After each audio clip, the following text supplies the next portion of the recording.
नमस्कार दोस्तों, आज के मुख्य समाचार बड़ी खबरें टुडे ब्रेकिंग न्यूज में आपका स्वागत है, जिसमें तमाम बड़ी खबरें आपके लिए लेके आए हैं। जिसमें सबसे पहली बड़ी खबर में आपको बताएंगे कि पाकिस्तान को लगा बड़ा झटका। दर दर भटक रहे पाकिस्तान के लिए सऊदी अरब ने बंद कर दिए सारे दरवाजे। कहा ना तेल मिलेगा और ना ही लोन। इसी के साथ दूसरी बड़ी खबर में आपको बताएंगे कि राजस्थान में सचिन पायलट की वापसी पर कांग्रेस में फूट के संकेत। पायलट की वापसी पर गहलोत कैंप के कई एमएलए खफा, मीटिंग में कर दिया है इसका विरोध। और तीसरी बड़ी खबर में जिक्र होगा पीएम मोदी का, जिन्होंने बड़ा बयान देते हुए ईमानदार करदाताओं को अब मिलेगा बड़ा इनाम। कल पीएम मोदी लॉन्च करेंगे एक खास टैक्स प्रोग्राम। जी हां दोस्तों, इसी प्रकार की तमाम बड़ी खबरें आपके लिए लेके आए हैं। दिल्ली एनसीआर में आईटी ने ताबड़तोड़ छापा मारा है। 1000 करोड़ का हवाला कारोबार यहां गिरफ्तार हो गया है। और इसी के साथ बात होगा सुशांत सिंह राजपूत के मामले का भी, जहां पर उनके भाई ने भेज दिया है संजय राउत को लीगल नोटिस। हर एक खबर की गहराई में आपको ले जाएंगे दोस्तों, लेकिन उससे पहले अगर आप भी पीएम मोदी के हर फैसले में उनका समर्थन करते हैं और अगर आपको भी ऐसा लगता है कि मोदी है तो मुमकिन है, तो आप अभी इस वीडियो को लाइक कीजिए और इस लाल बटन को दबा के इस चैनल को फ्री में सब्सक्राइब करिए, घंटी बजाइए और कमेंट करके हमें बताइए कि 6 साल के मोदी राज में पाकिस्तान की हालत खराब हुई है या नहीं हुई है। हाँ या ना आप हमें जरूर बताइएगा। अंत तक खबर में बने रहिएगा, एक एक खबर आपके लिए बेहद जरूरी है। दर दर भटक रहे पाक के लिए सऊदी अरब ने बंद किए दरवाजे। कहा न तेल मिलेगा और न लोन। जी हां दोस्तों, सऊदी अरब ने पाकिस्तान को बड़ा झटका देते हुए तेल की आपूर्ति और लोन देने से मना कर दिया है। इस तरह दोनों देशों के बीच दशकों से चला आ रहा रिश्ता खत्म हो गया है। मिडिल ईस्ट मॉनिटर ने इसकी जानकारी दी है। पाकिस्तान को सऊदी अरब को $1 बिलियन भी देना होगा, जो नवंबर 2018 में सऊदी अरब द्वारा $6.2 बिलियन के पैकेज का एक हिस्सा था। इसमें पैकेज में कुल $3 बिलियन का ऋण और एक ऑयल क्रेडिट सुविधा थी, जिसमें $3.2 बिलियन की राशि शामिल थी। मिडिल ईस्ट मॉनिटर की रिपोर्ट के अनुसार जब क्राउन प्रिंस मोहम्मद बिन सलमान ने पिछले साल फरवरी में पाकिस्तान की यात्रा की थी, तब इस सौदे पर हस्ताक्षर किए गए थे। पाकिस्तान के विदेश मंत्री शाह महमूद कुरैशी ने कश्मीर मुद्दे पर भारत के खिलाफ कड़ा रुख नहीं अपनाने के लिए सऊदी अरब के नेतृत्व वाले संगठन इस्लामिक सहयोग संगठन को सख्ती चेतावनी दी थी। इसके बाद इस कदम को उठाया गया था। रुख करते हैं अगली खबर की तरफ। पायलट की वापसी पर गहलोत कैंप के कई एमएलए खफा, मीटिंग में किया विरोध। जी हां दोस्तों, राजस्थान के जैसलमेर में हुई कांग्रेस विधायक दल की बैठक में सीएम अशोक गहलोत समर्थक विधायकों ने सचिन पायलट और उनके समर्थक विधायकों पर आलाकमान की दरियादिली पर नाराजगी जताई है। सूत्रों के अनुसार इस मीटिंग में 1 दर्जन से ज्यादा विधायकों ने सचिन पायलट के खिलाफ विधायक दल की बैठक में बयान दिया है। पायलट की वापसी से विरोध के सुर। रिपोर्ट के मुताबिक कई विधायकों को कांग्रेस विधायक दल की बैठक में सचिन पायलट की वापसी पर बोलने को कहा गया था, लेकिन मीटिंग के दौरान कई विधायकों ने आलाकमान के खिलाफ बोलने से साफ इनकार कर दिया, जबकि कुछ ऐसे विधायक थे जिन्होंने सचिन पायलट के खिलाफ बोलना उचित नहीं समझा। फिर भी लगभग 1 दर्जन विधायकों ने सचिन पायलट और दूसरे बागी विधायकों को इस तरह से पार्टी में एक बार फिर से वापस लेने पर नाराजगी जताई। कुछ विधायकों ने मांग की कि आलाकमान ये घोषणा कराए कि राज्य में पूरे 5 तक कोई नेतृत्व परिवर्तन नहीं होगा। अशोक गहलोत बतौर सीएम अपना कार्यकाल पूरा करेंगे। दरअसल गहलोत समर्थक विधायक राज्य में किसी तरह का नेतृत्व बदलाव नहीं चाहते हैं। सचिन पायलट के वापस आने के बाद इन विधायकों को लग रहा है कि राज्य में एक बार फिर से नेताओं की जिम्मेदारी बदल सकती है। रुख करते हैं अगली खबर की तरफ। ईमानदार करदाताओं को मिलेगा इनाम। कल पीएम मोदी लॉन्च करेंगे एक खास टैक्स प्रोग्राम। जी हां दोस्तों, प्रधानमंत्री नरेंद्र मोदी बृहस्पतिवार को ईमानदारी से कर चुकाने वालों के लिए पारदर्शी कराधान ईमानदार का सम्मान नामक एक मंच का शुभारंभ करेंगे। वीडियो कॉन्फ्रेंस के माध्यम से होने वाले इस आयोजन में केंद्रीय वित्त एवं कॉरपोरेट कार्य मंत्री निर्मला सीतारमण और वित्त एवं कॉरपोरेट कार्य राज्य मंत्री अनुराग सिंह ठाकुर भी उपस्थित रहेंगे। प्रधानमंत्री कार्यालय की ओर से जारी एक बयान में कहा गया कि आयकर विभाग के अधिकारियों एवं पदाधिकारियों के अलावा विभिन्न वाणिज्य मंडलों, व्यापार संघों एवं चार्टर्ड अकाउंटेंट संघों के साथ साथ जाने माने करदाता भी इस आयोजन में शामिल होंगे। बयान में कहा गया, प्रधानमंत्री पारदर्शी कराधान ईमानदार का सम्मान के लिए जो प्लेटफॉर्म लॉन्च करेंगे वह प्रत्यक्ष कर सुधारों की यात्रा को और भी आगे ले जाएगा। केंद्रीय प्रत्यक्ष कर बोर्ड ने हाल के वर्षों में प्रत्यक्ष करों में कई प्रमुख या बड़े कर सुधार लागू किए हैं। पिछले वर्ष कॉरपोरेट टैक्स की दर को 30% से घटाकर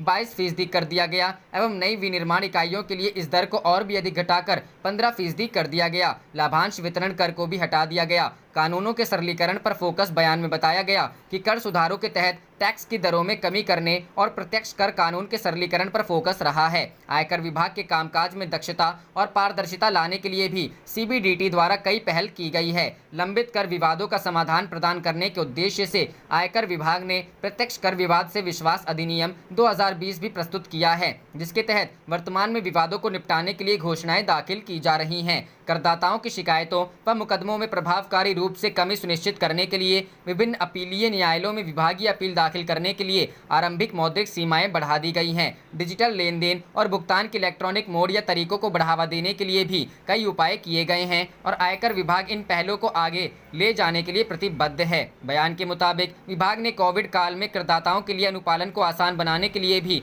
कई तरह के प्रयास किए हैं, जिनके तहत रिटर्न दाखिल करने की वैधानिक समय सीमा बढ़ा दी गई है और करदाताओं के हाथों में तरलता या नकदी प्रवाह बढ़ाने के लिए तेजी से रिफंड जारी किए गए हैं। रुख करते हैं अगली खबर की तरफ। दिल्ली एनसीआर में आईटी के ताबड़तोड़ छापे, 1000 करोड़ का हवाला कारोबार, घेरे में चीनी नागरिक। जी हां दोस्तों, इनकम टैक्स डिपार्टमेंट ने कुछ चीनी नागरिकों और उनके भारतीय सहयोगियों के खिलाफ छापेमारी की है, जिसमें 1000 करोड़ रुपए से ज्यादा के हवाला ट्रांजैक्शन का पता चला है। खुफिया जानकारी के बाद आयकर विभाग ने दिल्ली एनसीआर में ताबड़तोड़ छापे मारे। मिल रही जानकारी के मुताबिक शेल कंपनियों के जरिए मनी लॉन्ड्रिंग हो रही थी। इस रैकेट में कई चीनी नागरिक, उनके भारतीय सहयोगी और बैंक कर्मचारी शामिल थे। Central board of director taxes ने मंगलवार की शाम को यह जानकारी दी। 21 ठिकानों पर छापेमारी। आयकर विभाग ने दिल्ली, गाजियाबाद और गुरुग्राम के 21 ठिकानों पर छापेमारी को अंजाम दिया है। हालांकि सीबीडीटी ने कंपनियों का नाम अभी सार्वजनिक नहीं किया है। सीबीडीटी ने कहा कि छापेमारी में हवाला लेन देन और मनी लॉन्ड्रिंग के दस्तावेज बरामद किए गए हैं।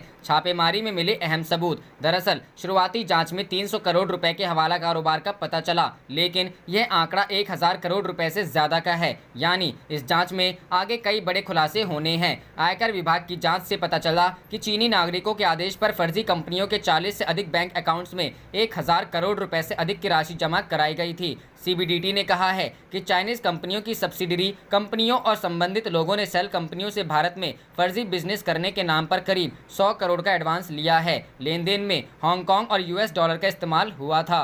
रुख करते हैं अगली खबर की तरफ। सुशांत सिंह राजपूत के भाई ने भेजा संजय राउत को लीगल नोटिस, कहा सार्वजनिक माफी मांगे। जानिए क्या है मामला। जी हां दोस्तों, सुशांत सिंह राजपूत के भाई ने शिवसेना के लीडर संजय राउत को लीगल नोटिस भेजा है। सुशांत के पिता केके सिंह को लेकर शिवसेना के लीडर संजय राउत ने बड़ा बयान दिया था। अपने बयान में संजय राउत ने केस को नया मोड़ देने के लिए केके सिंह की दूसरी शादी की बात का जिक्र किया था। संजय राउत ने कहा था कि केके सिंह की दूसरी शादी सुशांत को मंजूर नहीं थी। अब उनके इस बयान से टाइम्स की रिपोर्ट के मुताबिक सुशांत के कजिन ब्रदर ने संजय की इन बातों का कड़ा विरोध किया है और उन्हें लीगल नोटिस भेज दिया है। उन्होंने रावत से कहा है कि वह 48 घंटों में पब्लिकली सामने आकर माफी मांगे, नहीं तो उन्हें लीगल एक्शन फेस करना होगा। बता दें, रावत ने सुशांत की फैमिली पर संदेह जताते हुए कहा था कि सुशांत के उनके परिवार से सही ताल्लुक नहीं चल रहे थे। उन्होंने कहा था कि सुशांत के पिता की दूसरी शादी सुशांत को मंजूर नहीं थी। जरा फैक्ट बाहर आने दीजिए तो राजपूत आखिर कितनी बार अपने घर पटना उनसे मिलने गए थे? आखिर क्यों सुशांत की पहली गर्लफ्रेंड उनसे अलग हो गई थी? यह जांच का एक हिस्सा होना चाहिए। यह बहुत गलत है कि सुसाइड को पॉलिटिकल एंगल से देखा जा रहा है। बता दें, बीते दिन मंगलवार को सुशांत के पिता के 2 व्हाट्सएप मैसेज के स्क्रीनशॉट्स वायरल हो रहे थे, जिसमें रिया और श्रुति मोदी को उनके द्वारा सुशांत को लेकर मैसेज किए गए थे। सुशांत के पिता उन मैसेज में सुशांत का हालचाल पूछते दिखे, लेकिन दोनों में से किसी ने भी सुशांत के पिता को मैसेज में जवाब नहीं दिया था। उनके मैसेजेस को इग्नोर किया गया था। रिया को सुशांत के पिता ने 29 नवंबर 2019 को ये मैसेज दिन में 12:34 पर भेजा था। वहीं श्रुति मोदी को सुशांत के पिता ने इसी दिन 12:16 पर मैसेज भेजा था। रुख करते हैं अगली खबर की तरफ। मौसम विभाग ने फिर जारी किया अलर्ट। उत्तर पश्चिम भारत के इन जिलों में होगी भारी बारिश। जी हां दोस्तों, बिहार में मानसून सक्रिय होने के बाद से लगातार बारिश हो रही है। पिछले कुछ दिनों से प्रदेश में एक बार फिर से बारिश हो रही है। मंगलवार की रात में नालंदा सहित प्रदेश के जिलों में बारिश हुई है। इधर बुधवार को राजधानी पटना समेत बिहार के ज्यादातर जिलों में बारिश होने की संभावना जताई गई है। मौसम विभाग द्वारा जारी अलर्ट में कहा गया है कि उत्तर पश्चिम बिहार के जिलों में पश्चिम चंपारण, पूर्वी चंपारण, सिवान, सारण, गोपालगंज में भारी बारिश का अलर्ट जारी किया गया है। इसके साथ ही विभाग ने वज्रपात को लेकर भी अलर्ट जारी किया है। मौसम विभाग की माने तो मानसून की अक्षीय रेखा अभी बिहार के डेहरी के ऊपर से झारखंड के धनबाद होते हुए बंगाल की खाड़ी में जा रही है। उन्होंने कहा है कि बंगाल की खाड़ी की नमी बिहार में आ रही है, जिसके कारण प्रदेश के कई हिस्सों में बारिश हुई है और आगे भी बारिश होने की संभावना जताई जा रही है। विभाग ने कहा है कि गुरुवार को रुक रुक कर बारिश होगी। विभाग ने बताया मंगलवार को सबसे अधिक 70 मिलीमीटर वर्षा फारबिसगंज में हुई है। वहीं प्रदेश में तापमान की बात करें तो तापमान में 2 डिग्री की वृद्धि हुई है, लेकिन वातावरण में नमी रहेगी। वर्तमान में हो रही बारिश से दक्षिण बिहार के किसानों के लिए वरदान साबित हो रहा है, क्योंकि इस समय धान की फसल खेतों में है और धान की फसल में पानी की आवश्यकता होती है। वहीं उत्तर बिहार में बारिश के कारण कई नदियां पहले से ही खतरे के निशान से ऊपर बह रही थी। बारिश होने के बाद से और भी उफान होने के संकेत हैं। उत्तर बिहार में 14 जिले बारिश की चपेट में हैं, जिसमें 70 लाख से अधिक आबादी बाढ़ से प्रभावित हुए हैं। रुख करते हैं अगली खबर की तरफ। सोना 50,000 रुपए प्रति 10 ग्राम से नीचे, चांदी भी टूटी। जी हां दोस्तों, कोरोना के टीके रूस में बनाए जाने की खबर के बाद सोने और चांदी में भारी गिरावट आने लगी है। घरेलू वायदा बाजार में सोना 50,000 रुपए प्रति 10 ग्राम से नीचे आ गया और चांदी का भाव रिकॉर्ड स्तर से 17,000 रुपए प्रति किलो टूट चुका है। अंतर्राष्ट्रीय बाजार में सोने का भाव रिकॉर्ड स्तर से $200 प्रति औंस लुढ़क गया और चांदी में भी $6 प्रति औंस से ज्यादा की गिरावट आई है। मल्टी कमोडिटी एक्सचेंज पर बुधवार की सुबह 10:14 बजे सोना के अक्टूबर वायदा अनुबंध में पिछले सत्र से 1,600 रुपए यानी 3.8% की गिरावट के साथ 50,329 रुपए प्रति 10 ग्राम पर कारोबार चल रहा था, जबकि इससे पहले कारोबार के दौरान सोने का भाव 49,955 रुपए तक टूटा। बीते शुक्रवार को MCX पर सोना रिकॉर्ड 56,191 रुपए प्रति 10 ग्राम तक उछला था। तब से 6,200 रुपए प्रति 10 ग्राम से ज्यादा की गिरावट आ चुकी है। वहीं MCX पर चांदी के सितंबर एक्सपायरी अनुबंध में पिछले सत्र से 5,244 रुपए यानी 7.83% की गिरावट के साथ 61,690 रुपए प्रति किलो पर कारोबार चल रहा था, जबकि कारोबार के दौरान चांदी का भाव 60,910 रुपए प्रति किलो तक टूटा। बीते शुक्रवार को MCX पर चांदी का भाव 77,949 रुपए प्रति किलो तक उछला था, जिसके बाद अब तक चांदी 17,000 रुपए प्रति किलो से ज्यादा लुढ़क चुकी है। अंतर्राष्ट्रीय वायदा बाजार कॉमेक्स पर सोने के दिसंबर वायदा अनुबंध में पिछले सत्र से $5.90 यानी 2.72% की गिरावट के साथ $1,893.40 प्रति औंस पर कारोबार चल रहा था, जबकि इससे पहले सोना $1,876.50 प्रति औंस तक टूटा। कॉमेक्स पर सोने का वायदा अनुबंध शुक्रवार को $2,078 प्रति औंस के रिकॉर्ड स्तर तक उछला था, जिसके बाद अब तक सोने का भाव $200 प्रति औंस से ज्यादा टूट चुका है। चांदी के सितंबर वायदा अनुबंध में पिछले सत्र से 6.82% की गिरावट के साथ $24.27 प्रति औंस पर कारोबार चल रहा था, जबकि इससे पहले भाव $23.59 प्रति औंस टूटा। बीते सप्ताह चांदी का भाव $29.91 प्रति औंस तक उछला था, जिसके बाद अब तक चांदी $6 प्रति औंस से ज्यादा टूट चुकी है। रूस द्वारा कोरोना का टीका बनाने का दावा करने के बाद अंतर्राष्ट्रीय बाजार में सोने और चांदी की तेजी पर ब्रेक लग गया है। रूस ने कहा है कि टीके का परीक्षण पूरा हो चुका है और अक्टूबर में यह व्यापक स्तर पर टीकाकरण शुरू होगा। भारत में भी रूसी कोरोना टीके उपलब्ध कराने पर विचार चल रहा है। जानकारी के अनुसार इस पर विचार के लिए विशेषज्ञों की एक समिति की बुधवार को एक बैठक होने जा रही है। रुख करते हैं अगली खबर की तरफ।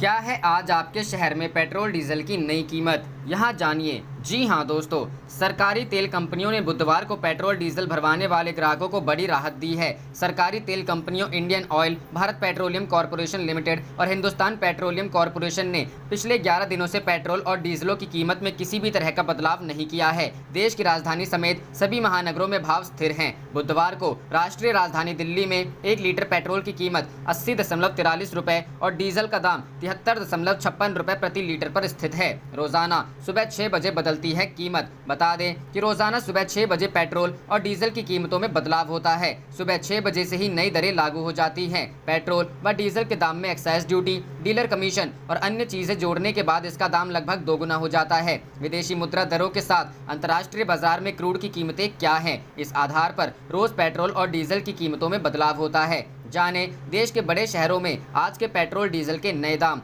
दिल्ली पेट्रोल 80.43 रुपए और डीजल 73.56 रुपए प्रति लीटर है।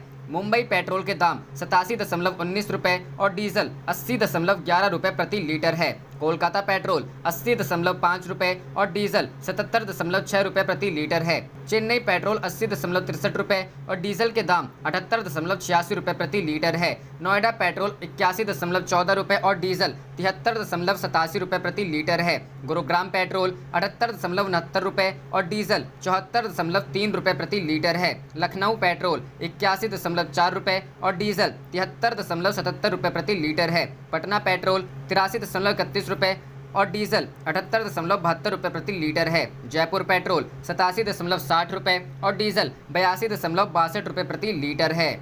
करते हैं अगली खबर की तरफ। शुरुआती कारोबार में सेंसेक्स 200 अंकों से अधिक गिरा, निफ्टी 11,300 से नीचे आया। जी हां दोस्तों, नकारात्मक वैश्विक संकेतों के बीच प्रमुख शेयर सूचकांक सेंसेक्स बुधवार को शुरुआती कारोबार के दौरान 200 अंकों से अधिक गिर गया। इस दौरान रिलायंस इंडस्ट्रीज, HDFC बैंक और LNDT में बिकावली देखने को मिली। इस दौरान BSE सेंसेक्स 243.24 अंक या 0.63% की गिरावट के साथ 38,163.77 पर कारोबार कर रहा था, जबकि NSE निफ्टी 69.60 अंक या 0.61% घटकर 11,252.90 पर था। सेंसेक्स में सबसे अधिक लगभग 2% की गिरावट बजाज फाइनेंस में हुई। इसके अलावा LNDT, Bajaj Finserv, Sun Pharma, Kotak Bank, HDFC bank और रिलायंस इंडस्ट्रीज गिरने वाले शेयरों में शामिल रहे। दूसरी ओर SBI, M&M, मारुति और बजाज ऑटो और टाइटन मुनाफे में कारोबार कर रहे थे। पिछले सत्र में सेंसेक्स 224.93 अंक या 0.59% बढ़कर 38,407.1 पर बंद हुआ था, जबकि निफ्टी 52.35 अंक या 0.46% उछलकर 11,322.50 पर बंद हुआ। शेयर बाजार के आंकड़ों के मुताबिक मंगलवार को विदेशी संस्थागत निवेशकों ने सकल आधार पर 1,01,013.66 करोड़ रुपए की इक्विटी खरीदी। कारोबारियों के अनुसार अमेरिकी शेयर बाजार की गिरावट के साथ बंद होने के कारण अन्य एशियाई बाजारों की धारणा कमजोर हुई। उन्होंने कहा कि इसके अलावा घरेलू मोर्चे पर कारखाने के उत्पादन में कमजोर आंकड़ों ने भी निवेशकों की भावनाओं को प्रभावित किया। रुख करते हैं अगली खबर की तरफ। IPL के आयोजन के लिए ECB को BCCI से मिली अनुमति। जी हां दोस्तों, अमीरात क्रिकेट बोर्ड ने कहा कि UAE में इंडियन प्रीमियर लीग के 13वें संस्करण का आयोजन करने के लिए उसे भारतीय क्रिकेट कंट्रोल बोर्ड से आधिकारिक अनुमति मिल गई है। ECB चेयरमैन शेख नहायन मुबारक अल नहायन ने ECB की आधिकारिक वेबसाइट पर एक बयान में कहा, हमारे लिए यह वाकई बहुत ही खुशी की बात है कि उस खेल की मेज़बानी करने का मौका मिल रहा है जिस टूर्नामेंट को यहाँ इतना ज़्यादा पसंद किया जाता है। ऐसी स्थिति में होना ताकि IPL को पूरी दुनिया में क्रिकेट को पसंद करने वाले समुदाय के बीच लाया जा सके। मौजूदा टूर्नामेंट ने हमारी रोज़मर्रा की ज़िंदगी पर बहुत प्रभाव डाला है। उन्होंने कहा, यह कुछ ऐसा ही जिस पर हमारा सबसे ज़्यादा ध्यान है और हम इसे महत्व दे रहे हैं। यह UAE में होने वाला सबसे बड़ा टूर्नामेंट होगा और हमारी टीम हर तरह से सहयोग करके इसे यादगार बनाएगी। IPL के मैच अबू धाबी, दुबई और शारजाह में होंगे। टीमें 20 अगस्त के बाद UAE रवाना होने लगेंगी। रुख करते हैं अगली खबर की तरफ। नई Toyota Fortuner face lift test के दौरान आई नजर। जी हां दोस्तों, अभी कुछ समय पहले ही टोयोटा किड्सलोकर इंडिया ने अपनी SUV टोयोटा फॉर्च्यूनर के TRD लिमिटेड एडिशन को पेश किया है। कंपनी का कहना है कि इस कार के विशेष तौर पर भारत के लिए ही तैयार किया गया है, जिसमें कुछ एक्सटीरियर और इंटीरियर अपडेट दिए गए हैं। इस कार की शुरुआती कीमत 34.98 लाख रुपए रखी गई है। कुछ समय पहले ही टोयोटा फॉर्च्यूनर फेस लिफ्ट को टेस्टिंग के दौरान देखा गया था और इसकी कुछ तस्वीरें भी सामने आई थी, लेकिन अब एक बार फिर इस कार को टेस्ट के दौरान देखा गया है। माना जा रहा है कि 2021 टोयोटा फॉर्च्यूनर फेस लिफ्ट को साल 2021 के शुरुआत में ही भारतीय बाजार में उतारा जा सकता है। आप देख रहे थे आपका अपना चैनल जय हिंद जय भारत।